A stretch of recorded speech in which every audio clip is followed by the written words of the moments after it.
Hello friend, good afternoon. मेरा नाम है नीलेश। आप लोगों का एक बार फिर से स्वागत है हमारे यूट्यूब चैनल बंजारे हम में। तो कैसे हैं आप लोग दोस्तों? उम्मीद करता हूं आप सभी स्वस्थ होंगे, मस्त होंगे, तंदुरुस्त होंगे। आज हमारे ऑल इंडिया साइकिलिंग का 149वां दिन है और फिलहाल हम हैं कहाँ पे हैं? वैसे मंडल पीछे है एक जगह, उसका नाम है मंडल कस्बा है। उससे करीब 1.5-2 किलोमीटर आगे हैं गाँव में। और मैं तो इस जगह को मंडल के नाम से ही जान रहा हूँ, बट गाँव के अपने अपने नाम होते हैं। जैसे हमारे वहाँ होते हैं, एक शहर में एक मोहल्ला होता है, गांव में भी अलग अलग मोहल्ले होते हैं, अलग अलग वो होते हैं ना, एक छोटे छोटे से टुकड़े जिनको जोड़ के एक गांव बनता है। बस वैसा ही है कुछ, बट इस जगह का नाम मुझे एग्जैक्टली नहीं पता है। ये जगह पड़ती है मंडल से करीब 3 किलोमीटर आगे। और यहाँ मैं रुका हुआ हूँ एक मंदिर कंपाउंड के जस्ट सामने। मैंने दिखाया था कल की वीडियो में आप लोगों को। और आज मैं निकला हूँ इस गांव को देखने के लिए कि ये गांव एक्चुअली है कैसा, क्योंकि खूबसूरत तो बहुत लगता है और मेरा मन करता है कि मैं यहाँ बस जाऊँ। अगर मुझे यहाँ मौका मिले रहने का तो मैं ज़रूर रहूँगा। लेकिन हर खूबसूरत चीज़ अगर दूर से खूबसूरत लग रही है तो साथ में उसके बहुत सारी डिफ़िकल्टीज़ होती हैं। तो मैं आज यही कोशिश करूँगा कि जानूँ इस गांव में रहने वाले लोगों के साथ क्या क्या डिफ़िकल्टीज़ आती हैं और क्या क्या समस्याएं हैं, क्या अच्छी चीज़ें हैं, क्या चीज़ें ऐसी हैं जिनको थोड़ा इम्प्रूव होना चाहिए, जिससे इस गांव की लाइफ या ऐसे किसी भी गांव की लाइफ, पहाड़ों पे जो बसे हुए हैं उनकी लाइफ थोड़ी सी आसान हो जाए। तो मैं कोशिश करूँगा इन सब चीज़ों के बारे में डिस्कस करने की। और मेरी कोशिश रहेगी कि मैं आपको ऐसे पुराने पहाड़ी गाँव घर भी दिखाऊँ जो करीब 100 साल 150 साल पुराने होते हैं। तो पता नहीं क्यों मेरी सांस बहुत फूल रही है। इवन मुझे फीवर हो गया था तो मैंने दवा ली है, तो एक दिक्कत है, सांसें तेज़ हो जा रही हैं, थोड़ी प्रॉब्लम आने लग रही है। हो सकता है पहाड़ों पे हूँ इसकी वजह से ये दिक्कत आ रही है, मुझे आइडिया नहीं है क्या हो रहा है। बट फ़िलहाल मैं आप लोगों को दिखाता हूँ मंडल कस्बे के आगे जो भी एक गाँव है, उस गाँव के घर कैसे हैं, उस गाँव के लोग कैसे हैं, उस गाँव का कल्चर कैसा है। तो चलिए गाँव के टूर पे चलते हैं।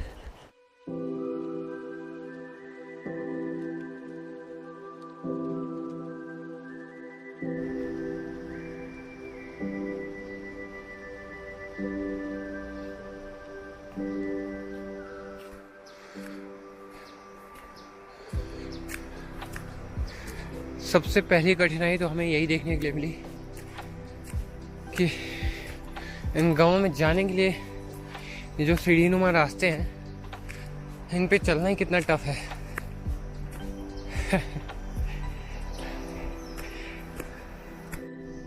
अभी थोड़ा ऊपर ही आया हूँ, सांसें तेज हो गई हैं। सच में कितनी मुश्किल है गाँव की लाइफ पहाड़ों पे। देखने में कितना फैंसी लगता है। हम लोग तो यही बोलेंगे मौका मिले तो हम यहीं बस जाएं, मैं खुद बोलता हूँ। लेकिन यहाँ एक छोटी सी चीज़ लेने के लिए भी नीचे उतरना पड़ता है, और नीचे उतर के वापस चढ़ना बड़ा टफ काम है। ऐसे सीढ़ी जैसे रास्ते होते हैं। नीचे एक आंटी जी मिली थी, मैंने उनसे पूछा कि रास्ता कहाँ है। उन्होंने कहा यही तो रास्ता है। और वो एक घर दिख रहा है, उधर पीछे एक घर दिख रहा है, यहाँ एक घर दिख रहा है। मैं देखता हूँ, चलता हूँ ऊपर की तरफ, कोई मिलता है तो बात करता हूँ। थोड़ा ऊपर आने के बाद नज़ारे और बदल गए हैं, सुंदरता और बढ़ गई है प्रकृति की।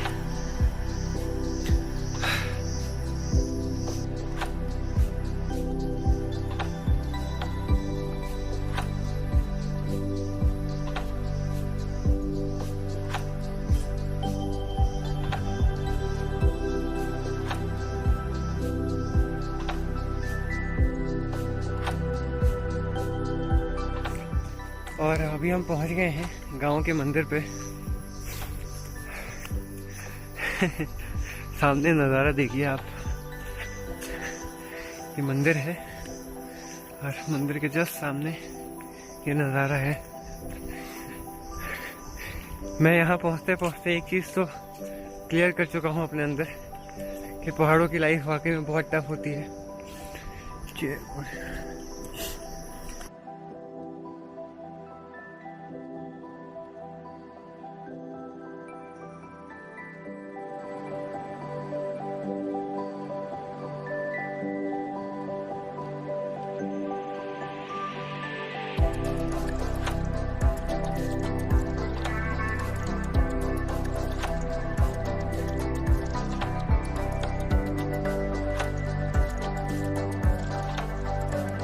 तो अभी मैं मंदिर पे पहुंचा और मंदिर पे जो है पंडित जी थे।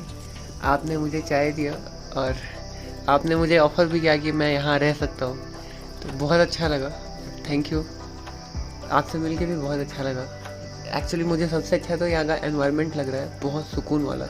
एक्चुअल में बद्रीनाथ केदारनाथ से आप जिस क्षेत्र में भी जाओगे ना जी, ये गोपेश्वर से लेके ऊखीमठ तक जी ये एरिया ही हरियाली है, जी जी, पूरा हरा भरा है। बाकी एरिया सूखे पहाड़ है। हाँ तो लुक जो है इस एरिया में सबसे ज्यादा अच्छा है। हाँ। और मैं जब चोपटा से नीचे उतर रहा था मंडल तक, तो जो रास्ते की खूबसूरती थी, मैं ये कह सकता हूँ कि वो दुनिया के कुछ सबसे खूबसूरत रास्तों में से एक है। मैंने अभी तक जिस पे सफ़र किया है, मैंने मेघालय में भी सफ़र किया, मिज़ोरम में भी किया, और मुझे कहीं ना कहीं मिज़ोरम की याद आ रही थी उस टाइम पे। मैं सोच रहा था कि मुझे किस जगह की याद आ रही है सारी चीज़ें देख के, तो मुझे मिज़ोरम याद आ रहा था, क्योंकि मिज़ोरम भी बहुत हरा भरा है। तो अभी मैं मंदिर पे हूँ। मंदिर पीछे एक रहने की जगह है जहाँ पे पंडित जी रहते हैं। उन्होंने मुझे इनवाइट किया कि आप एक काम करिए, यहाँ आके रह लीजिए, हमारे पास रूम भी है, और आप कल आए होते तो हमने कल ही आपको जो है यहाँ रहने की जगह दे दी होती। लेकिन मैंने बोला कि नहीं, मैं नीचे हूँ और जगह अच्छी थी जहाँ पे मैं हूँ, लोग भी बहुत अच्छे हैं, अंकल जी आंटी जी, उन लोगों ने प्रॉपरली खाना खिलाया, चाय पिलाया, दिन में 3-3 बार चाय पिलाया, खाना भी खिलाया सुबह शाम, तो अच्छा लगा मुझे। और तो मैंने इसलिए बोला कि नहीं, मैं उधर ठीक हूँ, और क्योंकि सुबह निकल जाना है मुझे आगे की तरफ, तो कोई बहुत दिक्कत नहीं है, मैं वहाँ खुश था, इसलिए मैंने कहा कि कोई दिक्कत नहीं है, मैं ऐसे आया हूँ घूमने, घूम के वापस चला जाऊँगा, और रहने की वहाँ पे प्रॉपरली मेरी व्यवस्था है। तो मैं ऐसे मंदिर दिखाता हूँ आपको। यहाँ भोलेनाथ का मंदिर है, गुफ़ा जैसा है, गुफ़ा के अंदर बना हुआ है, और उनके बगल से जो है ना पानी की धारा हमेशा बहती रहती है। तो मैं दिखाता हूँ, आप देखिए। और मतलब अनएक्सपेक्टेड चीज़ें हो रही हैं, मैंने ये चीज़ें एक्सपेक्ट नहीं की थी, बट सडनली ये हुआ, और मैं भोलेनाथ के ऐसे मंदिर में पहुँच गया जो गुफ़ा के अंदर बना हुआ है, और बगल से जो है जल प्रवाह होता है। ये बाबा भोलेनाथ का मंदिर है, और जय भोलेनाथ, जय भोलेनाथ। ये गुफा के जैसा है, गुफा के नीचे जय भोलेनाथ। यहाँ से जो है जल का प्रवाह होता है हमेशा। भोलेनाथ, हनुमान जी, यहाँ से जल प्रवाह होता है, परमानेंट होता रहता है हमेशा। और ये हमारे भोलेनाथ जी हैं, गणेश जी हैं। बहुत सच में यहाँ का टेम्परेचर कितना ठंडा सा है, मतलब यहाँ डाउन एकदम, अंदर कितनी ठंड है। मैं जा रहा हूँ बाहर और एक बड़ा सुंदर सा मंदिर है भोलेनाथ का, और यहाँ पे एक और मंदिर है राधा कृष्ण जी का, मैं वो भी दिखा देता हूँ आप लोगों को। मतलब गाँव की ज़िंदगी कितनी खूबसूरत है पहाड़ों में, लेकिन वैसी ही डिफ़िकल्टीज़ भी हैं यहाँ पे। जितनी खूबसूरत ज़िंदगी वैसी ही मुश्किल ज़िंदगी। कारण ये है कि ठंड में बहुत ठंड होने लगती है, तो यहाँ पे जानवरों का खतरा भी बढ़ जाता है। जय श्री राधे कृष्ण, जय श्री राधे कृष्ण। और ये हमारे राधे कृष्ण जी हैं, ये हमारी सीता मैया, श्री राम जी, लक्ष्मण जी, हनुमान जी, और यहाँ पे हमारी माता जी। तो जय माता दी। पता नहीं क्यों यहाँ की फर्श इतनी ठंडी है ना, बहुत ठंडा लग रहा था नीचे बहुत अच्छा लग रहा है, कितना शांत सा माहौल है। मतलब वो छोटे छोटे से जो कीड़े, क्या बोलते हैं उनको, पतंगे, हाँ शायद ये उनकी आवाज़ आ रही है। चुर चुर करके, और बगल में वो नदी बह रही है, उसकी भी आवाज़ यहाँ तक सुनाई दे रही है। सुंदर सा एक नज़ारा है और शांत सा माहौल। वहाँ पे एक जगह दिख रही होगी, शायद वीडियो में दिख ना रही हो, वो एक केंद्र है, औषधीय केंद्र। वहाँ पे बहुत सारी चीज़ें होती हैं, मतलब बहुत अलग अलग प्रकार की औषधियाँ जो है वहाँ पे उगाई जाती हैं, फिर उनको भेजा जाता है आयुर्वेदिक संस्थानों में, वहाँ पे उनसे दवाइयाँ तैयार की जाती हैं। वहाँ से मैं आया था कल गुजर के, बट उस टाइम पे मेरी धन्नो जो है उनका ब्रेक फेल हो गया था, तो मैंने वहाँ पे रुकना ठीक नहीं समझा, मैं फिर नीचे आ गया। मैं सोचा था नीचे आके पहले धन्नो को रिपेयर कराता हूँ, उसके बाद बाकी काम करता हूँ। तो मैं आप लोगों को मिलाता हूँ कुछ पहाड़ी लोगों से जिनके घर हैं यहाँ पे, और उनसे पूछता हूँ यहाँ की ज़िंदगी में क्या कठिनाइयाँ होती हैं या क्या अच्छी चीज़ें होती हैं। तो वो लोग जो है ना आपको बेहतर बता पाएंगे इस बारे में। और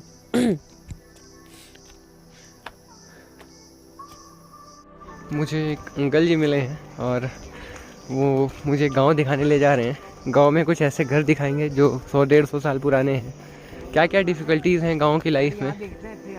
हाँ हाँ बिल्कुल। और फिलहाल जो है दादा हमको दिखाएंगे कि यहाँ पे डिफ़िकल्टीज़ क्या क्या हैं, डेली लाइफ में क्या क्या प्रॉब्लम्स आती हैं, क्या क्या दिक्कतें आती हैं, वो बताएंगे। और जिसमें सबसे बेसिक दिक्कत जो है इन्होंने मुझे बताई है वो है यहाँ पे सेफ्टी रीज़न। मतलब जैसे ये एक जगह है जहाँ पे दादा की गाय रहती थी। यहीं पे आपकी गाय रहती थी ना? ओके। हेलो। यहाँ पे दादा की गाय रहती थी, मैं दिखाता हूँ। और एक बार क्या हुआ, गाय अंदर थी और अंदर जो है ऊपर से एक पत्थर आया और इसके अंदर होल करते हुए अंदर चला गया, और दोनों गाय अंदर थी, वो बाल बाल बची थी चोटी लोने से। यही पत्थर था ना? ये पत्थर था, सीधा ऊपर से आया टूट के और अंदर घुस गया। तो बाद में दादा ने तोड़ तोड़ के इसको जो है बाहर निकाला है। और अब हम जा रहे हैं नीचे दादा के घर की तरफ। उससे पहले एक वार्निंग और मिली थी मेरे को। ओ हाँ, उसके पहले एक और पत्थर आया था ऊपर से, ये वाला। इसने बचा दिया, ये तो बाहर गिरा। वो ऊपर से डायरेक्ट, हाँ, ये सीधा बाउंस करते हुए यहाँ गिरा था। मतलब यहाँ लैंडस्लाइड बोल सकते हैं या पत्थरों का टूटना। हाँ, यहाँ पे जब ज़मीन खिसकती है तो ऐसे पत्थर टूट टूट के नीचे गिरते हैं। और क्योंकि गिरते हुए पत्थर और ख़तरनाक होते हैं जो ऊपर से गिरते हैं, क्योंकि उनमें स्पीड भी बहुत अच्छी होती है और उसके सामने जो भी कुछ पड़ता है उसको तहस नहस कर देते हैं। और इसको किस तरह की छत बोलते हैं? ये मतलब ये पुराने, हाँ हाँ, पठाली वाली, ओके, पठाली वाली छत है ये। और यहाँ नीचे उतरना बहुत टफ है।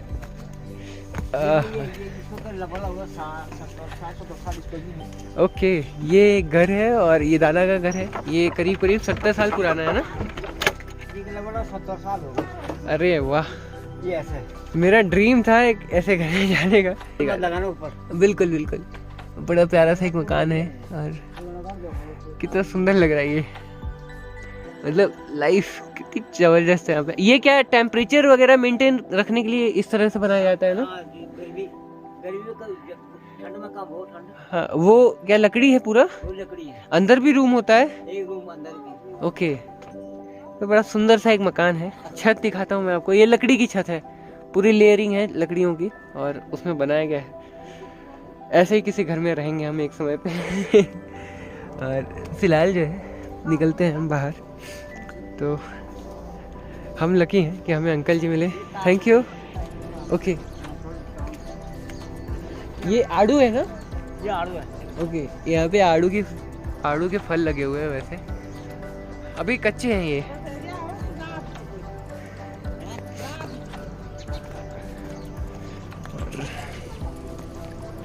मैं इस वीडियो को क्रॉप नहीं करूँगा बहुत ज़्यादा, मैं दिखाऊंगा आपको।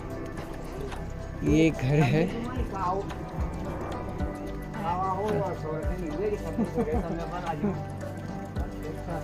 ये भाई ये घर, 100 साल पुराना है। ये लगभग 150 साल, 100 साल, 150 साल पुराना है। ये 150 साल पुराना मकान है। और यहाँ पे थोड़ा मुझे इसके बारे में आप बताइए। तो ये क्या होता था उस टाइम पे? मतलब ये कुछ प्रॉब्लम हो गई बनाने में ना, हाँ, तो पानी निकला हुआ, कुछ हुआ होगा। हाँ हाँ, यहाँ ये छोड़ दे इसको। अच्छा, इसको फिलिंग करके हाँ हाँ। ऊपर बना दिया।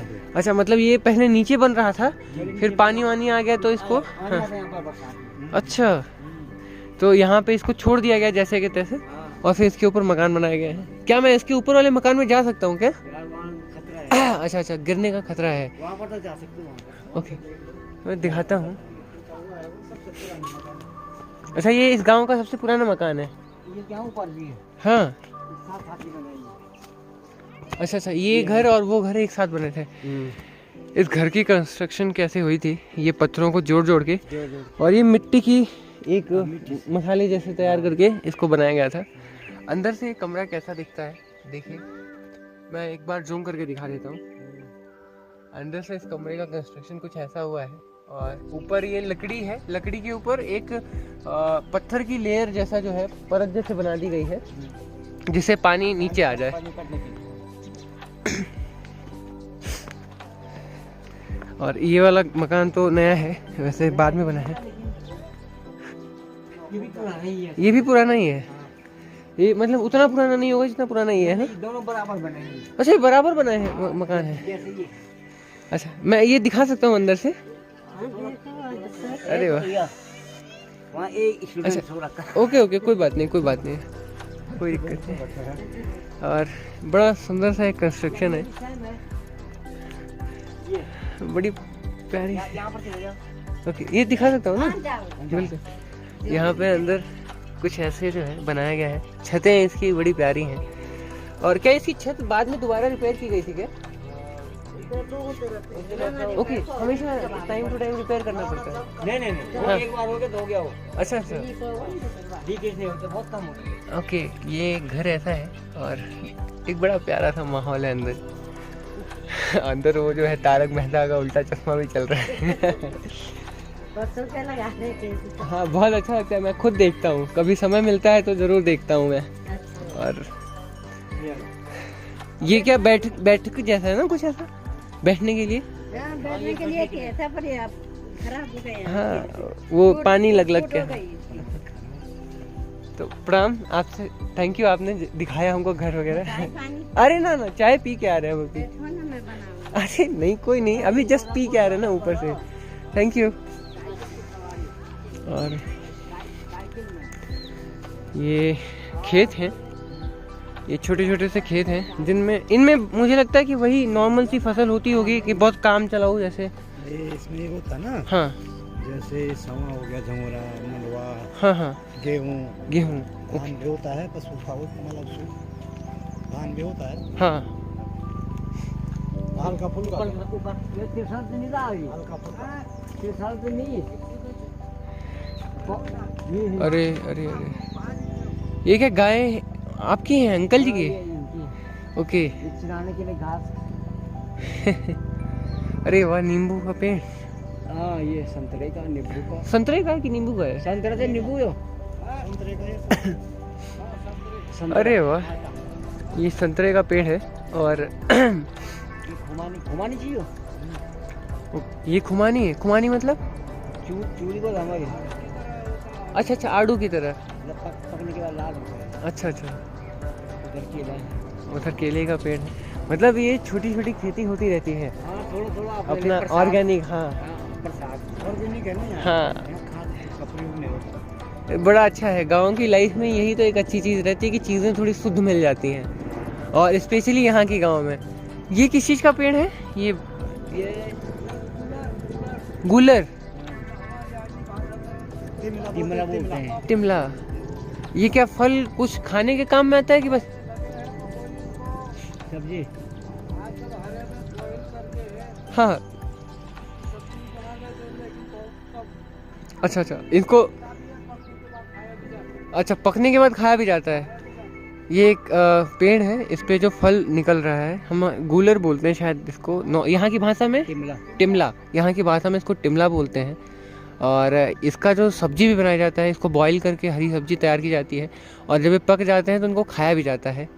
तो ये सारे इन्फॉर्मेशन मिल पा रहे हैं अंकल जी की वजह से। अंकल जी, बहुत बहुत धन्यवाद आपको कि आपने हमें समय दिया। घास के लिए ये सर्दियों में घास के काम आता है। अच्छा हाँ, ये घास के काम आता है। अच्छा, सर्दियों में ये पत्ते घास के काम भी आ जाते हैं।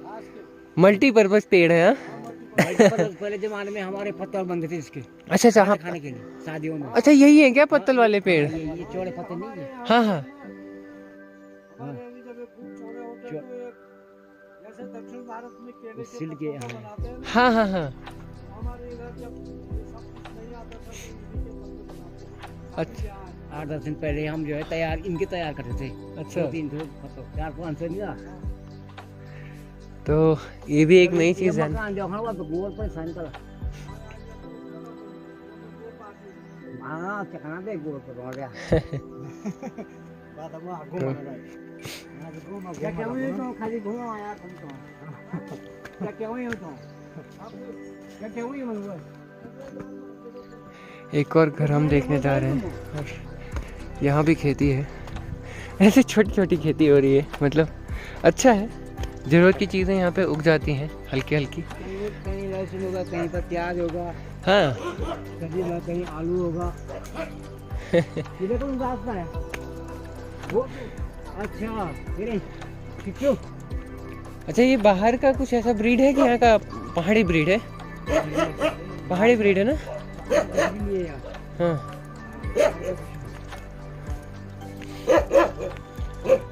और ये वहाँ से नाराज लग रहे हैं थोड़े। अच्छा अच्छा, ये गाय को देख के नाराज हैं। और ये लकड़ी के डिजाइन। ये वाली मकान, अरे वाह, ये तो अच्छी कंडीशन में है। ये हमारे गांव के सरपंच साहब हैं। नमस्ते। ये गोरखपुर का है। पुराना फोटो दिया बढ़िया जो है हम।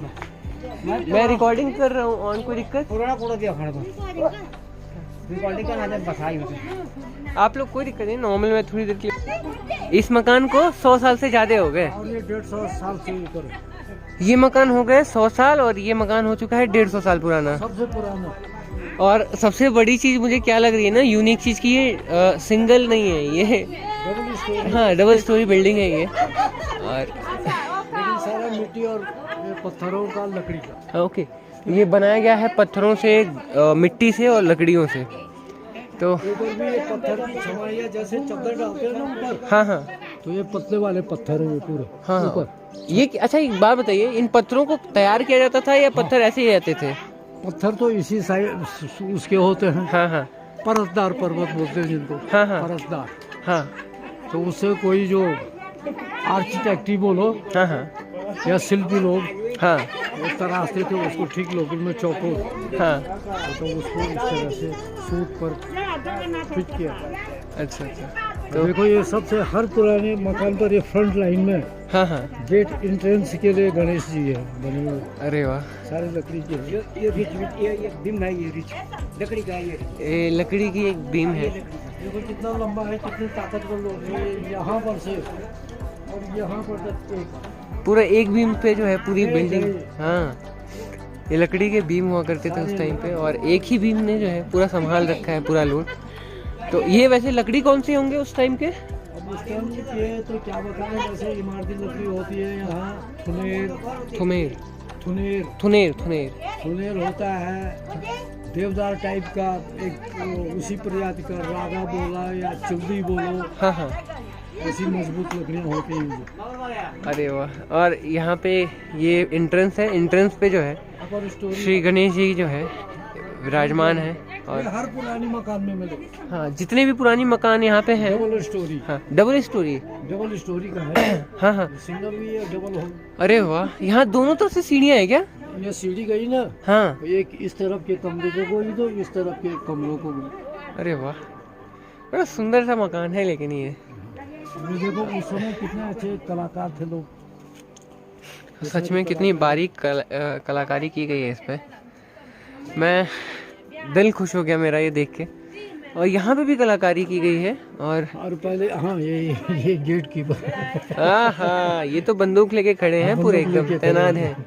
पहले यहाँ पर कुछ और भी थे, यहाँ पर 2 हाथी टाइप बने हुए थे। अच्छा, तो थोड़ा ये ऊपर से क्रैक हुआ, इसका रिपेयर किया तो वो निकाल। सर यहाँ पे 2 हाथी भी बने हुए थे, उनको निकाल दिया गया था बाद में। और कमरे दिखाता हूँ मैं, कमरे इतने प्यारे हैं और लकड़ी के बनी हुई बिल्डिंग है पूरी। सच में ये चीज़ें एक अलग सुकून देती हैं। बड़ा अलग एक अनुभव रहता है यहाँ पे आके। और मैं बहुत लकी हूँ कि मुझे आप लोगों से इतने करीब से मिलने का मौका मिला। आपका शुभ। मेरा नाम है नीलेश द्विवेदी, मैं हूँ उत्तर प्रदेश गोरखपुर से। अरे जहाँ हमारे आदित्यनाथ जी हैं योगी जी बिल्कुल वहीं वो से इसी हूँ। भूमि के हैं, उत्तराखंड के। जी जी उनका जी। जनपद पड़ता है पौड़ी में। जी ये हमारा हुआ जी। चमोली, चमोली के बाद रुद्रप्रयाग जी। और उसके बाद पहले एक ही जनपद था। अच्छा अच्छा, बाद में इसको डिवाइड कर दिया गया। हाँ, ये ब्रिटिश पीरियड में जब हाँ वो आक्रमण हुआ था यहाँ टेहरी नरेश पर, हाँ हाँ। तो उन्होंने हेल्प के लिए ब्रिटिश गवर्नमेंट से हेल्प मांगी थी। जी तो अपना ये आधा भूभाग जनपद पौड़ी और चमोली दे दिया ये होगा। भूभाग अंग्रेजों को दिया। तो इसको ब्रिटिश गढ़वाल भी कहते हैं। अच्छा, इसको ब्रिटिश गढ़वाल के नाम से भी वो जाना जाता टेहरी है। गढ़वाल यहाँ महाराजा है, अब तो नहीं है पर थे। हाँ, ये ब्रिटिश गढ़वाल। तो आपने ये इन्फॉर्मेशन दी, इसके लिए बहुत बहुत धन्यवाद। और आप लोगों से मिल के बहुत अच्छा लगा। अंकल जी, आपसे भी मिल के बहुत अच्छा लगा। इवन आप सबसे मिल के अच्छा लगा। मैं तो जब पहली बार यहाँ ऊपर आया तो मैंने आपसे ही बात की थी और मैंने पूछा था रास्ता कहाँ है, किधर जाना है मुझे। तो आप लोगों ने बहुत हेल्प की और एक बहुत अच्छा अनुभव रहा है मेरा यहाँ पे। उसके लिए आप लोगों को ऐसे विनम्र। हाँ बिल्कुल बिल्कुल, कोई दिक्कत नहीं है। चाय तो पीना ही होता है, चाय तो बिल्कुल मना नहीं कर सकते हम। और आप यहाँ की सरपंच हैं। ओके, अच्छा लगा आपसे भी मिलके। और हेलो बाबू, हेलो। क्या नाम है आपका? अरे बाप रे बाप, शर्मा गई। ये हमें चाय मिली है और ये चाय है पहाड़ी गाय के दूध का, जो बिना किसी तरीके के कोई मतलब केमिकल वाला, हाँ, वो खाए पिए बिना जो है उसने दूध दिया है। और प्योर घास का, वो भी पहाड़ी जड़ी बूटियों से युक्त, क्योंकि पहाड़ों पे तो जड़ी बूटियाँ ही पाई जाती हैं। आदमी जानते नहीं है। हाँ वही बात है कि पुराने लोगों की गलती ये है कि वो जो चीज़ जानते थे उन्होंने अपने पीढ़ियों को नहीं बताया। हाँ, वो चीज़ वहीं से समाप्त हो गई। तो ये चीज़ें हैं, बतानी चाहिए थी, तो थोड़ी हम लोग उसको जो है कंटिन्यू करने की कोशिश करते। और मैं एक चीज़ पूछना चाहूँगा आपसे कि जैसे पहाड़ी लाइफ, जैसे मैं यहाँ पे आया हूँ, मुझे बड़ी सुंदर सी ये जगह लगी और मेरा मन करता है कि मैं यहाँ पे कभी रहूँ। लेकिन मैंने ये चीज़ नोटिस की कि यहाँ की लाइफ में कहीं ना कहीं बहुत डिफ़िकल्टीज़ हैं, बहुत सारी चीज़ें हैं जो। हाँ, सबसे पहले आर्थिकी यहाँ की। हाँ क्या है तब आर्थिक। हाँ कोई इंडस्ट्री नहीं है, कोई उद्योग नहीं है। बिल्कुल। लोग या तो पत्थर तोड़ के हाँ, अपना गुजारा कर रहे हैं। गुजारा कर रहे हैं, लेबर का काम, जी या फिर छोटे मोटे बिजनेस अब तो होने लग गए, यात्रा रूट बन गए। हाँ, तो उसी से थोड़ा देखा होगा आपने, हाईवेज पर देखे होंगे झोपड़ी झोपड़ी झोपड़ी झोपड़ी नजर आई होगी जी, होटल के बिल्कुल। अलावा।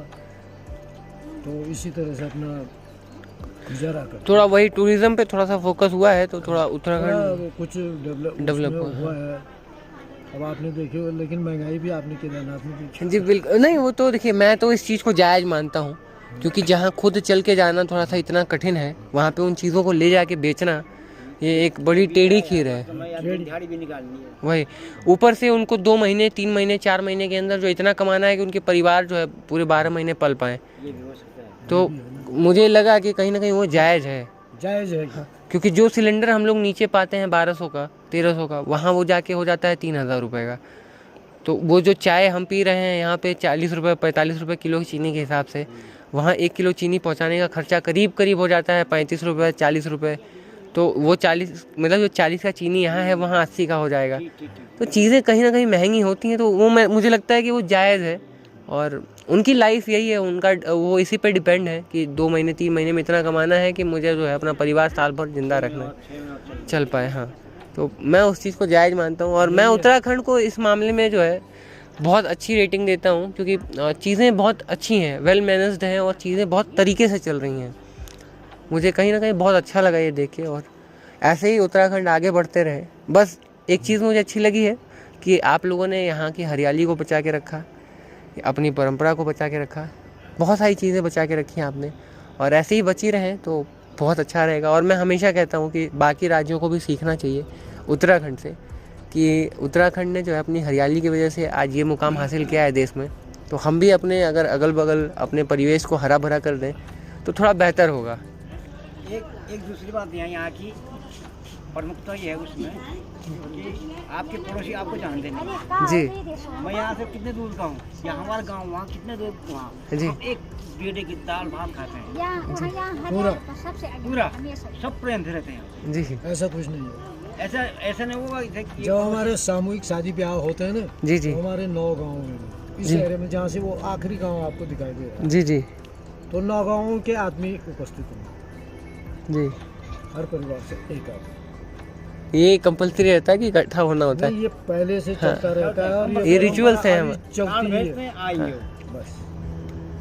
और नीचे तो प्लेन्सों में हम भी रहे, वैसे हमें ज़्यादा अच्छा नहीं लगता नीचे। मैंने वहाँ एक बार मैं ऋषिकेश में गया, जी जी तो कुछ दिन ठहरने का हिसाब हुआ। मैंने वहाँ पर देखा कि जैसे ये मेरा मकान है और यहाँ पर दूसरे का मकान है, तो ये और वो आपस में बातें नहीं करते। हाँ, ये एक्चुअली शहरों में ये जाने की है। तो बहुत बड़ी बात है। हाँ, शहरों में ये है कि वो अपनी डेली लाइफ में बिजी हैं। जैसे मैंने आपको एक चीज़ बताई कि मैं उत्तराखंड में जैसे महंगाई पे मुझे कोई दिक्कत नहीं महसूस हुई। कारण ये है कि मैं उस चीज़ का कारण समझता हूँ कि उसके पीछे कहीं ना कहीं एक रीज़न है। जैसे उस तरह से एक जैसे शहरों की जो ज़िंदगी है ना, आप ये समझ लीजिए कि हम आप बहुत अच्छा जीवन जी रहे हैं गाँव में। शहरों में लोगों के पास इतना समय नहीं है कि वो अपने परिवार को समय दे पाएँ। वो अपने सुबह 8 बजे से शाम को 6 बजे की ज़िंदगी जो उनकी होती है, जो जिसमें वो जो जाके जॉब करते हैं, परिवार पालने के लिए कुछ ना कुछ जो है काम करते हैं, व्यवसाय करते हैं, उसमें वो इतने व्यस्त होते हैं कि उनके पास समय नहीं होता है कि वो अपने परिवार को ही समय दे पाएँ। तो कहीं ना कहीं उनकी लाइफ बड़ी स्ट्रेस वाली है और वो उससे समय निकाल के जो है बाकी चीज़ों पे खर्च नहीं कर पाते हैं।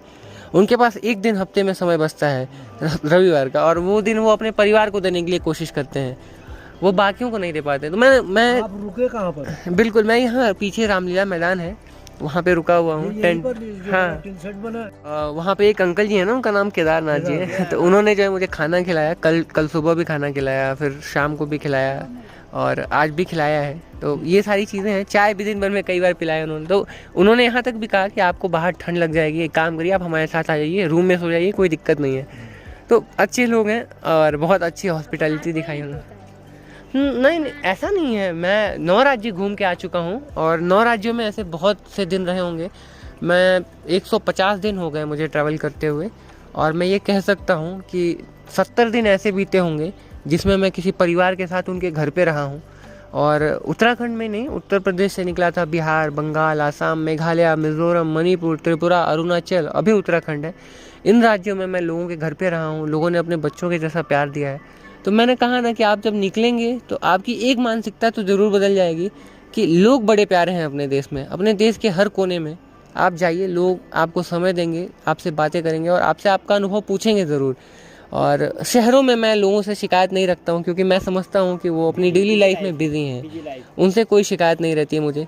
मैं हमेशा गाँव में रुकना प्रेफर करता हूँ। मैं अगर शहर में हूँ तो मैं कोशिश करता हूँ कि 2 किलोमीटर आगे चला जाऊँ या शहर से 2 किलोमीटर पीछे रुक जाऊँ, क्योंकि मुझे पता है शहरों में लोगों के पास समय नहीं है। वो मुझे कहाँ से देंगे, वो अपने परिवार को समय देने के लिए जो है सक्षम नहीं है। हाँ अंकल जी, बिल्कुल। अरे मैं आया था, हाँ याद है मुझे रास्ता। तो थैंक यू जी, अच्छा लगा। अच्छा, वो रास्ता हम बता देंगे, कई रास्ते हैं वहाँ जाने। जी, अरे मैं पूछते आया था, मैंने देखा था। तो थैंक यू अंकल जी, आपने भी बहुत हेल्प की और यहाँ तक लेके आए, तो थैंक यू सो मच। तो यहाँ आंटी जी हैं और यहाँ पे आप लोग वैसे हैं कहाँ से? ओके, तो बिल्कुल। तो कुछ दादा हैं और आंटी जी लोग हैं और आप लोग जबलपुर से हैं। आप लोगों ने मुझे भजिया दिया खाने के लिए। मेरा टेंट यहाँ लगा हुआ है, आप लोगों ने अपनी गाड़ी खड़ी की और यहाँ पे आके कुछ पकौड़े वगैरह बनाए तो मुझे भी दिया। इसके लिए बहुत बहुत धन्यवाद आप लोगों को, और मैं अभी प्रॉपरली मिलाता हूँ आप लोगों से। फ़िलहाल इसके लिए बहुत बहुत थैंक यू। ये है लेमड़ी का साग या सब्जी, और इससे इम्यूनिटी बहुत स्ट्रांग हो जाती है। और आंटी जी ने कहा ये खाने से कोविड नहीं होता है, इम्यूनिटी बहुत ज़्यादा बढ़ जाती है। तो आज हमारा खाने में जो है ये लेमड़े की सब्जी है। यहाँ का लोकल फूड है, पहाड़ों पे होता है और जंगल में होता है। क्यों थोड़ा इसका साग बनता है या सब्जी? सब्जी बनती है। सब्जी बनती है, पानी नहीं पड़ता इसमें। ओके, ये सब्जी बनती है। हाँ, सूखी सब्जी बनेगी। इसमें मिर्च भुना जाता है, भुनी हुई मिर्च। हाँ, भुनी हुई मिर्च, लहसुन वगैरह पड़ता होगा ना। हाँ तो मसाले इसको नहीं पड़ते इसमें। हमारे वहाँ उसको साग बोला जाता है। हाँ साग बोलते हैं। हाँ, जैसे यहाँ पे साग बोला जाता है जो दाल के अंदर इसको डाल दिया जाए या थोड़ा सा पानी डाल के बनाया जाए, हमारे वहाँ इसको बोला जाता है साग। तुम्हारे गाँव में होता है? हमारे गांव में ये तो नहीं होता है, मतलब इस तरह की जो हरी सब्जियां होती हैं उनको जो बनाया जाता है तो उनको साग कह के बुलाया जाता है। ये तो सरसों का साग भी होता है। बहुत एक्साइटमेंट है हमारे और बहुत एक्साइटमेंट है, शाम को लेमड़ा खाना है मुझे। ये लेमड़े की सब्ज़ी कैसी होती है मैं भी देखता हूँ। और गांव घूम के आया हूँ, बहुत मज़ा आ रहा है। गांव के लोग बड़े प्यारे हैं, गांव बड़ा प्यारा है और यहाँ का जो माहौल है, यहाँ का जो व्यू है बहुत प्यारा है। और स्पेशली प्यारी आंटी मिल गई हैं, प्यारे अंकल जी मिल गए हैं, तो और भी प्यारा एक्सपीरियंस हो जा रहा है। और ये गांव है कितना सुंदर सा, यार लकी हूँ मैं, यहाँ पे हूँ मैं। काफ़ी बढ़िया एक फील आ रहा है। और इधर अपना टेंट लगा हुआ है, बढ़िया, कोई टेंशन नहीं है। उधर धन्नो खड़ी है, मैं इधर घूम रहा था तो आंटी जी ने बुलाया कि आओ दिखाते हैं तुमको, लेमड़े की सब्ज़ी बनाने वाले हैं, तो देख लो कैसा होता है। इससे इम्यूनिटी बहुत ज़्यादा बढ़ जाती है। तो खाता हूँ फिर बताता हूँ कि कैसी है सब्ज़ी। और अभी हमारा लेमड़े का जो साग है वो तैयार हो चुका है और अब हम खाने जा रहे हैं और खा के आपको बताते हैं कि खाने का टेस्ट कैसा है, खाने में इस लेमड़े की सब्ज़ी या लेमड़े के साग का टेस्ट कैसा आता है। तो क्योंकि एक एक्साइटमेंट थी मुझे कि टेस्ट कैसा होगा।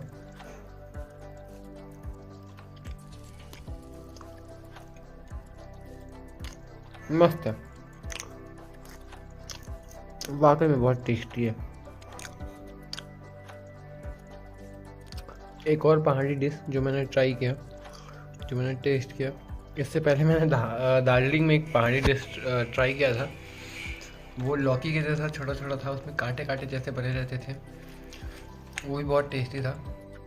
और फिलहाल आंटी जी ने ये जो लेमड़े का साग है ये ट्राई करवाया, बहुत बढ़िया।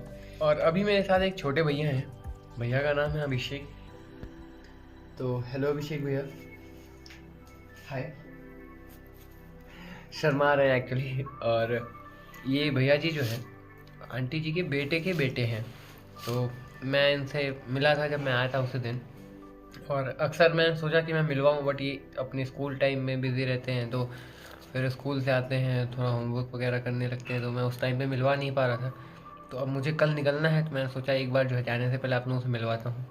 और बहुत अच्छे हैं, मिल के बहुत मज़ा आया, इनके साथ थोड़ी मस्ती वस्ती हुई, तो इसकी वजह से थोड़ा सा एक अलग एक मेमोरीज़ वगैरह क्रिएट हुई हैं। और जाएंगे तो ये चीज़ें याद आएंगी हमेशा। तो अच्छा लगा आपसे मिलके भैया। हाय हाय। काफ़ी शाई हैं। तो फिलहाल हम खाना खा रहे हैं और मिलते हैं खाना खा के। मिलते क्या हैं, अब मुझे लगता है कि मुझे यहाँ पे जो है वीडियो को एंड कर देना चाहिए। रीज़न ये है कि टेंट में थोड़ा अंधेरा है और मैं अपना पावर बैंक यहाँ लगा के जा रहा हूँ चार्ज में, ताकि सुबह पावर बैंक चार्ज मिले मुझे। तो आज की वीडियो को यहीं ख़त्म करते हैं। उम्मीद करता हूँ कि आपको वीडियो पसंद आई होगी, और अगर आपको ये वीडियो पसंद आई है तो प्लीज़ लाइक करिए। गाँव का कल्चर आपको कैसा लगा ये कमेंट करके बताइए। और अगर आपने चैनल को सब्सक्राइब नहीं किया अभी तक तो प्लीज़ चैनल को सब्सक्राइब करिए और अपने दोस्तों के साथ शेयर करिए, जिनको लगता है कि हाँ हमारा भी घर हो कभी उत्तराखंड के गाँव में, पहाड़ों में, तो उनको अगर ये पता चलेगा कि गाँव में लाइफ कैसी है और किन किन चीज़ों के लिए स्ट्रगल करना पड़ता है गाँव में, सर्वाइवल कितना टफ है। तो थोड़ा एक अच्छी बात है, एक थोड़ा इन्फॉर्मेशनल वीडियो बनाई है मैंने कि गाँव की लाइफ होती कैसी है। यहाँ पे मैंने आपको दिखाया है 150 साल पुराने घर, पुराने लोग, और यहाँ का कल्चर, यहाँ की चीज़ें, यहाँ की समस्याएं क्या हैं। तो वैसे बहुत लंबी वीडियो हो गई है तो सॉरी, अब आगे नहीं बोलूँगा। Bye, good night, love you all, keep loving, keep supporting.